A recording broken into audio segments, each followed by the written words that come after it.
जिब्रील अमीन अची करे अर्ज़ कयो त या रसूल अल्लाह सल्लल्लाहु अलैहि वसल्लम, उहो शख़्स भी अल्लाह जी रहमत खां तड़ियल आहे, उहो भी शख़्स अल्लाह जी रहमत खां परे आहे, जंहिं वटि रमज़ान आयो ऐं उन रमज़ान जो क़दुरु न कयो, रमज़ान जो भलायूं हासिल न कयईं। इन जे लाइ बि अल्लाह तबारक व तआला बददुआ मोकिले उन माण्हू जे लाइ जंहिं रमज़ान जो क़दुरु न कयो, रमज़ान खे उनजी इज़त न कई, उनजो एतिराम न कई।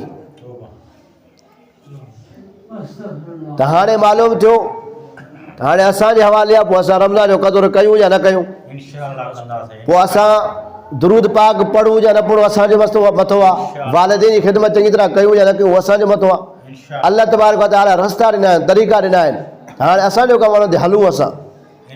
रमज़ान ईंदो गुज़री वेंदो, अहिड़ा अलाए केतिरा रमज़ान आया गुज़री विया, अल्लाह तबारक व तआला खे फ़र्क़ु न पियो या रमज़ान जे महीने खे फ़र्क़ु न पियो। फ़र्क़ु पवंदो त असां ते पवंदो, जेके असां अल्लाह उन रमज़ान जो क़दुरु कंदासीं, उनजे नेकियुनि खे हासिलु कंदासीं त असांखे फ़ाइदो मिलंदो। जेकॾहिं असां हासिलु न कंदासीं, ईअं गुमराही में ज़िलत में जेकॾहिं ज़िंदगी गुज़ारींदासीं त उहो महीनो गुज़री वेंदो, कुझु न थींदो उन महीने खे, अल्लाह ताला खे बि कुझु फ़र्क़ु न पवंदो, नुक़सानु थींदो त असांजो थींदो। जो अहिड़ो मौक़ो अचे थो उन मौक़े खे असां हथ मां कढूं।